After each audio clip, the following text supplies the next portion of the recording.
So we are back with basically part 2 of 90 Day Fiancé The Last Resort Season 2. And this is pretty much just me going from my last video, which I'll link in the corner here. But going from that all the way to the end. We're going to be going couple by couple, and I'm also going to be doing my makeup today. We're just going to hop right into Ari and Benny. I think Ari just kind of realized after a while that Benny just was not interested in trying to reconnect or revive their marriage. He was more interested in really just making friends while he was there, because I think he came there already knowing that things were probably done, but he wanted to get friends and then also get his social media passwords. But at the same time, with the whole social media password thing, I don't understand why he couldn't just change the password again. I think she was trying to get him to, what's the word? Take accountability. Yeah, take accountability for the things that she claims he did, which is cheat. And he was like, no, I didn't really do that. And he refused, child. Refused to take any accountability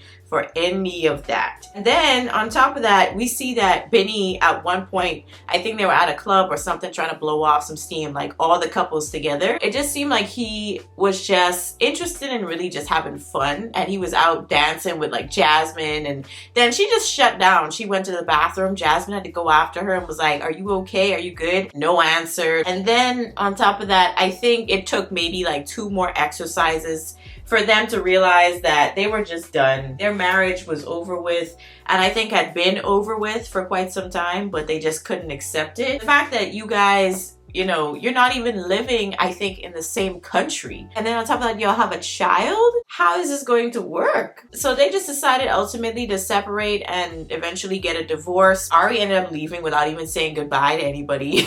Benny was the one who was like, yeah, we decided to get a divorce and update everybody, say that they were leaving, and also to say that Ari already left. Everyone was like, yeah, we're not really surprised, but at the same time was like, geez, at least you could say, you know, bye. That was pretty much it with them. They dipped. I haven't really heard any updates with regards to their divorce and getting everything kind of solidified, but of course they have to still co-parent their son together.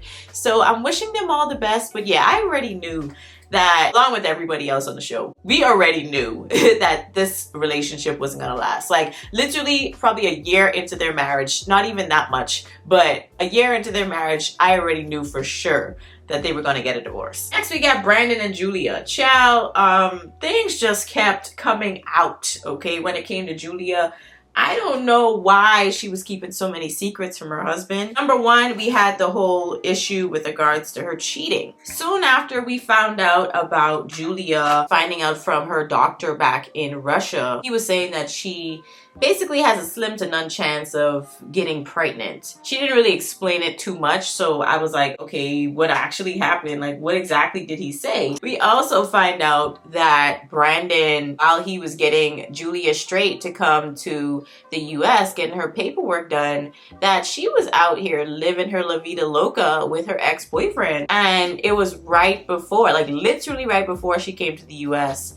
Already engaged now, mind you. Brandon, you could tell in that moment, was like, what the heck? She took accountability, but at the same time probably didn't really think it was that big of a deal, but did at the same time. They were trying to do some type of hypnotherapy, I think, as a group. And I guess the person who was conducting it, they were like, you know, if you have anything that you've been repressing that you think you should bring up to your partner that would help you guys move along, I think you should definitely bring it to the forefront. So Julia, that's when she brings up the whole cheating situation. He definitely did not take that in, and understandably so, because I'd just be like, I'm doing all this work to try and bring you over to this country so we could be together, and that's what you're doing? Really? Julia definitely was trying to give him his space. It was just not really looking so great. Brandon definitely was not taking it well, but at the same time, he was still trying to move ahead and forgive her. So props to him. But yeah, he didn't really have to do that. But regardless, they are married. It's not like this is a regular girlfriend-boyfriend situation. Like, say for example, Natalie and Josh, you know. It wasn't like that. It was a marriage. But then after they start to get, you know, back together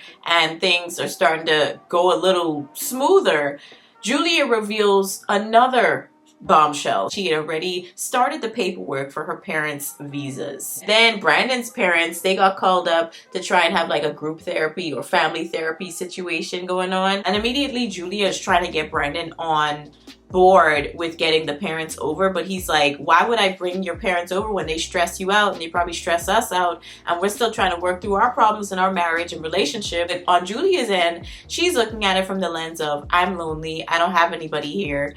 But at the same time, I was like, girl, you've been in the US for quite a number of years at this point. You trying to tell me you haven't made any friends? No, like nothing? But I understand they can't replace your family, so she wants her family to come over. She tries to explain this to Brandon's parents, and you could see Brandon's getting agitated, and he's just like, oh, by the way, she cheated on me. Did you know that? And I'm like, Brandon, how the hell would they know that? First of all, obviously, yeah, he was just playing with that question. I know he was just being sarcastic. That was unnecessary to bring up. I think you should have kept that between you two, but at the same time, it is on TV. So your parents are bound to see it anyway.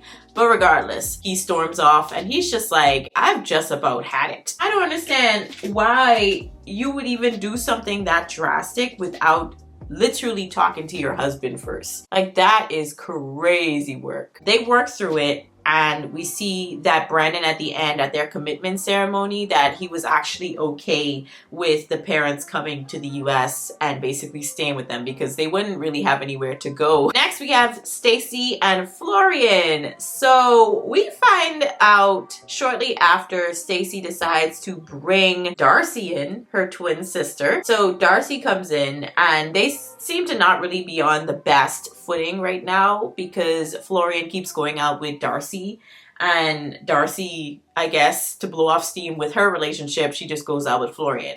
But she, at the time, had seen Florian kind of flirting with other girls at the club or wherever they went out to, and he came home with lipstick on his shirt, at least according to Stacy. Stacy comes up to Florian to, I guess, make him take accountability for it, and he's just like, why is Darcy trying to start trouble in our relationship? And I was like, low-key, she kind of is, but at the same time, she is just being a sister. She's reporting what she saw. So you should have been on your best behavior, Florian. But I stand by what I said in my other video. I really do think Florian is just there to have a good time. I don't think he actually really cares or loves Stacy. I think he's just there to secure the bag so that he can do other things like cheat. Okay, I don't think he's actually slept with anyone, but at the same time, who knows for sure. Darcy leaves to go back to wherever. I think she lives in Florida now. Stacy is trying to reconnect with Florian. She's still upset, obviously, about finding out that he'd walked some girl home. Called the knight in shining armor, she says, but I really just think he was talking to her because he was interested. Florian, you know, he doesn't really say much. He didn't even have anything prepared in terms of recommitment vows or anything. He just was like, yeah, I know I made mistakes. I love you though. It was pretty much just like that. It was like, okay, Florian, thank you for your heartfelt message. But we move on to Stacy, and Stacy, she gives this whole spiel about being hurt and how he's done so much to her. At the end, she says all of that just to say she's not going anywhere. I don't think Stacy's ever going to go anywhere. I think Florian is just going to continue to do whatever the heck Florian wants to do. And Stacy is going to be upset, but she's going to continue to let him do whatever the heck he wants to do. And she's not going to go anywhere. So next we have Rob and Sophie. So their relationship has been tumultuous from the start, mainly because of Rob's little cheating situation in terms of him talking to other girls. I don't think he actually physically did anything. We also see that Sophie was out here texting him to basically say, you could date other girls, go and date other women. Obviously, I don't think Sophie actually means that, but it's like, girl, why would you say that, you know, to your husband? Like, really? But their relationship, as we have seen in a lot of episodes of other spin-offs, it's not going so well after they got married. It was basically the same feeling I had with Ari and Benny. As soon as they got married, I just knew it was going to be extremely rocky for the rest of the road. The rest of the road trip is going to be very, very rocky. You might as well just turn off right now. Get a divorce, please. They're starting to bond a little bit, you know, with the challenges and stuff. Then when we get to the camping situation, I guess Sophie had found Rob's phone and she saw that he was supposedly texting another woman, but it turns out that the woman had just messaged him, but he didn't actually say anything. I can't remember if he didn't respond at all or if he just said like, no thank you, I'm not interested or whatever. Maybe Sophie was just already in her feelings and it just, yeah, I don't know what the heck happened there. When they were asked to, I guess, describe like in one word how they were feeling about their relationship, Sophie was like, yeah, I'm confused. And Rob's just like, girl, how are you confused? Like, either you want me or you don't. Either you want to work on this marriage or you don't. This is not the time to be confused. Like, to be honest, I'm not really a fan of Rob, but I'm not gonna lie, Sophie, I feel like she's just so indecisive and kind of all over the place a lot. And it's just like, either you want to let this man go or like, what are we doing? That was pretty much Rob the entire season. Like, what are we doing? And then we get to the commitment ceremony and we see that Sophie, she reads this letter. She says it was a letter to her younger self about her marriage. And she's like, yeah, you know, we like Rob. He's not your dream man. Is what she says. He's not your dream man. And I was like, ooh, that's a blow to the confidence. Ultimately, she just decides, you know, I think we should just both call it quits on this relationship. She didn't say it like that, but that was pretty much what she said. Oh, I did 2 different colors. I was not paying attention. And Rob doesn't even read what he wrote. He had to be asked by production afterwards to read a little bit of what he wrote. He didn't even stay for the rest of the couples to say their little spiel. He just left. He was like, yeah, I'm done with this. I feel like she just wasted my time. And to be honest, she kind of did. Sophie, you could tell, is kind of torn up about it because she was like, yeah, I feel like I just ripped the heart out of someone that I cared about. But at the same time, I was like, girl, it needed to be done. Next, we have Natalie and Josh. Oh, as you can see, I'm excited. I don't, again, know why this couple was here because I think that Josh already knew that he was not interested in pursuing things further with Natalie before he got to this resort. It was not going to work out. Natalie is actually unhinged, okay? Let's be for real. Natalie is crazy. She's out here throwing drinks on people. Instead of talking to your man, you throw a drink on the woman. Like, I don't understand women that do that. Like, if you see that your man is talking to someone outside of your relationship, talking to a woman as if he's like interested in them in a romantic way, cheating on you, then go and talk to him. Don't talk to the girl. Don't take your anger out on that girl or that woman. Yeah, some of them could be really trifling because they really trying to like take your spot and ruin your relationship. I get that. But at the same time, you need to talk to your man because he's the one that made the commitment to you. On their camping trip is when things got kind of interesting because I guess Josh didn't really like when Natalie was like touching him sometimes. Not all the time, just sometimes. I think it was like when he was waking up. He's like, I don't like you like constantly touching me or something like that. And then Natalie comes out screaming at everybody. She's like, what makes you think you could talk about my body? Like make comments about my body? Like, who do you think you are? And I'm just like, wait, what? What comments did he make about your body? He just said he didn't want you touching him. Like, I was so confused. At the end, Josh was like, you know what? I can't do this. Because even after they had tried to like hug it out at that whole camping situation, she tried to take her knee and hit him in the groin. And I'm just like, girl, for what? This girl is psychotic. But yeah, Josh was like, yeah, I think I just have to end this. So finally, he just came right out with it. And then that's when Stacy was like, I feel so bad for her. She just wants to be loved. And I'm just like, Stacy, please. We both know that she's crazy. Yeah, she needs love, but probably from her mother. So that was the end of yet another couple. Then we get to our very last couple, Gino and Jasmine. I had already made a video, okay, talking about how Jasmine is now pregnant, okay, pregnant for her boyfriend, Matt. I'm gonna link that video in the corner here. But y'all, I was like, what the heck is gonna happen to the last resort then? She was just trying to present him with the whole idea of like an open like ethical non-monogamous marriage, right?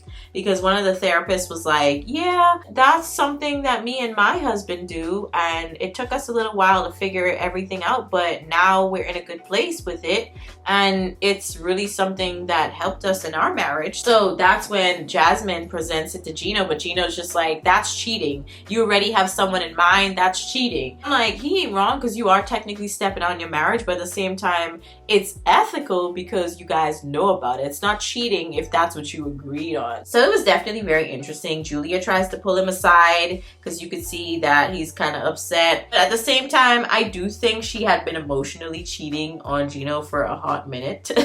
I'm just going to be honest with that one, because for you to already be considering Matt as the only person, you know, that you have an open relationship with, I think you know good and well that y'all was already getting very close and you already building a relationship and rapport with him. So Gino wasn't entirely wrong with that one, okay? So after that situation is when they have their little group setting, and Gino was like, yeah, I'll take it into consideration. Like, I'll consider it. You know, I'm open to the idea. But after he ends up talking to Matt on the phone, is when he was like, yeah, I'm not too sure. Because Matt was like, you're gonna need to, I guess, be careful with her heart. And Gino didn't take too kindly to being told what to do by another man when it comes to his own wife. Okay, and I can understand that. I would have been like, what? Dude, you are the side guy, okay? Like, know your place. And shortly after that is when he has a conversation with everybody else.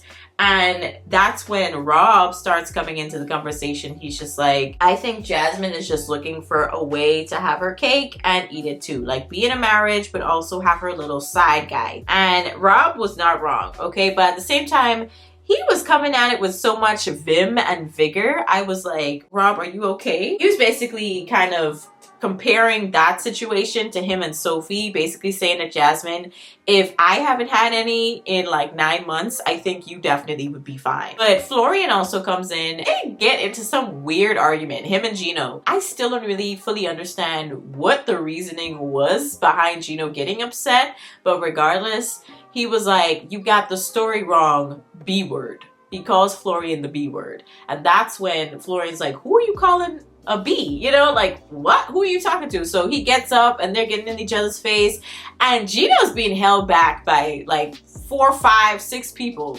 And I'm just like, it's come at me bro type of energy, but at the same time, it's just like, you being held back by several different people. You know good and well you're not gonna do anything, because you would have did it. We get to the commitment ceremony, and Gino still wants to go ahead with the whole open marriage, ethical, non-monogamous relationship that Jasmine was proposing. Regardless of everybody's warnings, he still decides to go through with it, and he's just like, yeah, I guess we're gonna have to see, because I want Jasmine in my life, and I think that's the best way to have Jasmine in my life. And I'm just like, okay, Gino. Looking at it now, you know, in hindsight, considering Jasmine is very much so pregnant, that didn't take long at all. It was like, yeah, I think she should have followed suit or listened to everybody else. On his end, I don't think it was going to be open, because they never really discussed that. But yeah, I don't know what the heck happened in between the ending of The Last Resort and us finding out the news of her being pretty far along in a pregnancy with Matt. Where is Gino? We need a comment. I'm just gonna hurry up and finish my makeup, but we have officially reached the end of The Last Resort, and that was pretty much it for all of the couples. I'm just gonna finish off my look with some e.l.f. lip oil. I forgot which color this is in. Rose Envy? Yeah, Rose Envy. I'm not too sure if I like the blush that I had used, because I used the e.l.f. liquid blush, and child, I had to tune that down a lot because I was looking crazy. Okay, y'all let me know your thoughts on this season of The Last Resort down in the comments, and all the couples and the drama, especially with Gino and Jasmine, because whoa, I had to save them for the end, because what the hell was that? Anyway, let me know your thoughts down in the comments. I'll catch y'all on the next one. Peace.